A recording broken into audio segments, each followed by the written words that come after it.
निकालने के बाद चावल और इसको मिला के हम पुलाव बनाएँगे और सिंपल तरीक़ा से ये नहीं है कि हाँ, हाँ, हमारे पास बासमती चावल नहीं है, ये चावल नहीं है, वो हाफ बॉयल चावल नहीं है। बिल्कुल जो घर का चावल होता है उससे हम पुलाव बनाएँगे और वो भी परफेक्ट तरीके से देखिएगा। थोड़ा-सा टेस्ट में थोड़ा-सा फ़र्क होगा कि वो मोटा स लगेगा, ये थोड़ा पतला रहता है, नरम रहता है और कोई दूसरा टेस्ट में कोई भी फ़र्क नहीं आएगा। तो चलिए फ्रेंड्स शुरू करते हैं। इसके लिए मटर निकाल लिया, प्याज़ एक काट लेंगे बढ़िया से।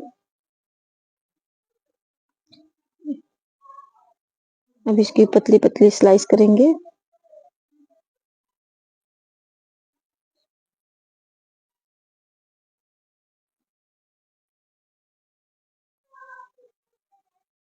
इसको उठा लेंगे एक प्लेट में और उसके बाद हम धनिया पत्ता भी काटेंगे क्योंकि बिना धनिया पत्ता का कोई रेसिपी हो ऐसा तो हो ही नहीं सकता है हमारे यहाँ।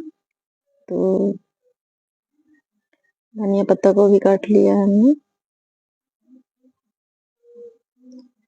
आपको कोई भी सामान इधर-उधर से नहीं खरीदना है। बिल्कुल सारे सामान जो हमने इसमें डाला है वो किचन में ही मिल जाएँगे आपको। और वो चीज़ खाएँगे जो रेस्टोरेंट में खाने के लिए हमें कितना ढेर सारा पैसा देना पड़ता है। तो इसीलिए ये रेसिपी शेयर कर रहे हैं, तो चलिए फिर बना लेते हैं। और ये 2 मिर्ची ले लिए हैं, इसका तड़का हम लगाएँगे और उसमें चावल में ऊपर ही ये दिखेगा आपको, इसका भी बहुत अच्छा स्वाद आता है। तो 2 मिर्च हमने हरा ले लिया है और उसको बीच से चीर दिया है और ये देखिए कट लगा लिया है हमने।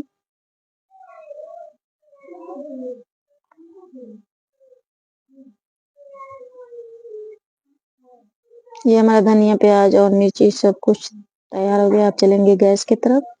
तो चलते हैं गैस की तरफ और गैस पे रखेंगे एक पैन। पैन में थोड़ा-सा बटर या घी ले लीजिएगा। घी नहीं पसंद है तो आप बटर ज़रूर ले लीजिएगा क्योंकि बटर में कोई स्वाद या महक नहीं होता है, वो सिर्फ़ थोड़ा-सा शाइनिंग देता है। तो इसको ले लेंगे और इसमें डालेंगे आधा चम्मच जीरा। जीरा थोड़ा-सा ज़्यादा डालिएगा क्योंकि ये चावल में बहुत ही अच्छे लगते हैं बटर का जीरा। और इसमें 2 तेज पत्ता, 2 बड़ी इलायची और इसको हम अच्छे से भून लेंगे। और 2 मिर्ची जो कट करके हमने ली थी उसको भी इसमें डाल देंगे। और ज़्यादा इसको जलाने की ज़रूरत नहीं है। हमारा जीरा काला नहीं होना चाहिए, सिर्फ़ चटकना चाहिए क्योंकि काला हो जाएगा तो अच्छा नहीं दिखेगा। और स्वाद में भी फ़र्क आ जाएगा और उसके बाद डाल देंगे एक प्याज़। इसको भी हम जलाएँगे नहीं, इसको भी थोड़ा-थोड़ा ही भूनना है। मैं दिखाऊँगी आपको कि कैसे भूनना है।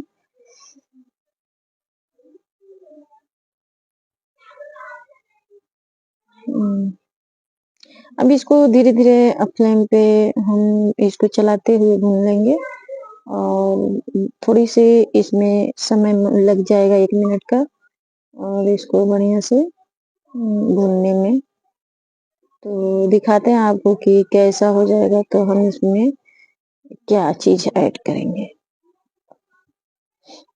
देखिए बढ़िया से अभी फ्राई हो रहा है। प्याज़ कोई महीन काटने की ज़रूरत नहीं है क्योंकि पतला-पतला होता है तो जल्दी गलना शुरू हो जाता है। तो हमको गलना ना होता हुआ जो ये प्याज़ है वो नहीं चाहिए। अब यहाँ पे हम डाल देंगे थोड़ा-सा नमक क्योंकि जो प्याज़ हमारा है टाइट वो नरम हो जाएगा और इसको अच्छे से चलाएँगे।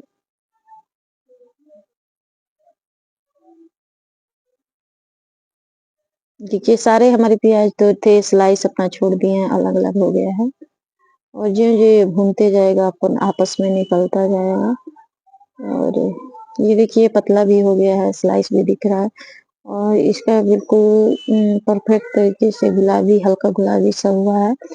इस समय पे हम अगर इसमें कोई चीज़ या मिलाते हैं या बनाते हैं तो इस प्याज़ का जो टेस्ट होता है वो मीठा-मीठा सा आता है।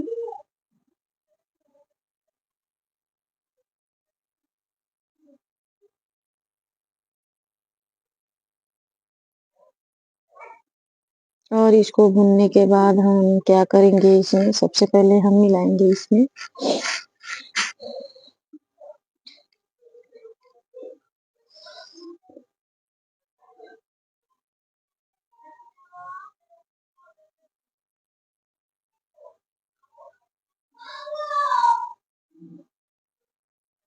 हमारी यहाँ पे लाइट चली गई थी, तो थोड़ी देर बाद हम मिले हैं। तो यहाँ पे थोड़ी सी वीडियो हमारी लंबी हो गई है, और भूनने के बाद हम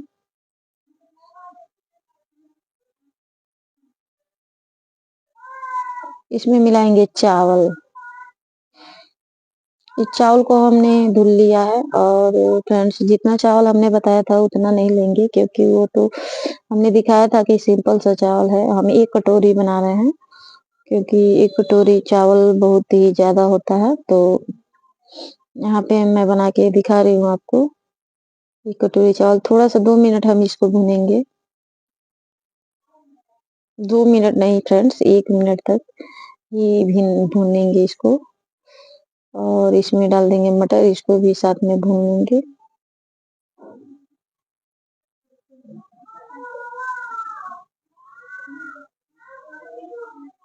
देखिए, अभी से हमारे पुलाव का जो असली कलर होता है वो पहले से ही दिखना शुरू हो गया। यहाँ पे हम डालेंगे आधा छोटा गिलास दूध, क्योंकि दूध से जो बासमती चावल का जो फ्लेवर होता है थोड़ा-सा नर्म होता है, तो इस चावल से थोड़ा-सा टाइट तो हो जाएगा, लेकिन जो स्वाद आता है वो बहुत अच्छा आता है। तो यहाँ पे हम आधा गिलास दूध डालेंगे, और हम इसमें पानी ऐड करेंगे उतना जितना में हमारा चावल पक जाए। हम्म। 1 गिलास चावल के लिए हम यहाँ पे कम से कम 3 गिलास पानी डालेंगे। ज़्यादा ही ऐड करना पड़ेगा, क्योंकि ये सिंपल सा चावल है, और यहाँ पे हम इसको बना रहे हैं तो दूध की वजह से थोड़ी-सी देर से होती है ये चावल, तो थोड़ा-सा पानी और अधिक डालेंगे।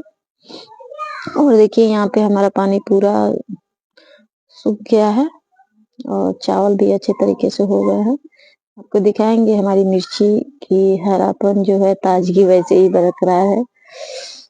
तो सबसे पहले हम क्या करेंगे कि यहाँ पे डालेंगे धनिया।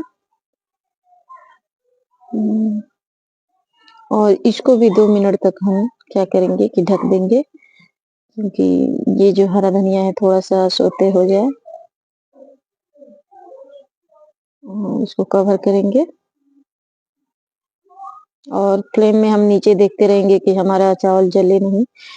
बिल्कुल मीडियम टू लो फ्लेम कर देंगे, क्योंकि चावल में इस समय पानी नहीं है। ये जल भी सकता है, तो इसलिए थोड़ा-सा कम करेंगे। या आपका पानी अधिक है तो आप तेज कर दीजिए। ये देखिए, थोड़ा भी नहीं लग रहा है कि हाँ, हमारा चावल एक में कोई चावल चिपका हुआ है। तो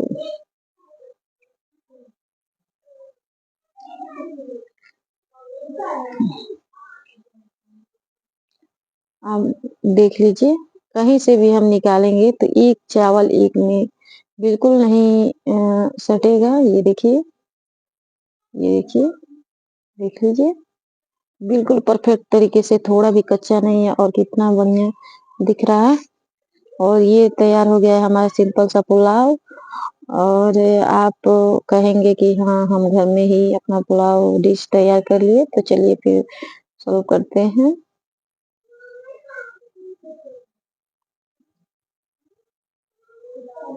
ये देखिए, खिली-खिली चावल हमारा बना है। इसमें थोड़ा भी ऐसा नहीं है कि हाँ, ये चावल इसमें से उम, गीला है, टूटा है, कुछ भी नहीं। चावल आप ध्यान से देखिएगा, उसमें बहुत से चावल ऐसे थे छोटे-बड़े, लेकिन यहाँ पे हमने चावल बनाया तो एक भी हमारा चावल टूटा-फूटा नहीं है, और बढ़िया है। तो देखिए फ्रेंड्स, कितना बढ़िया हमारा चावल बन के ये हमारा इसमें चिकट लगा के जो रखे थे।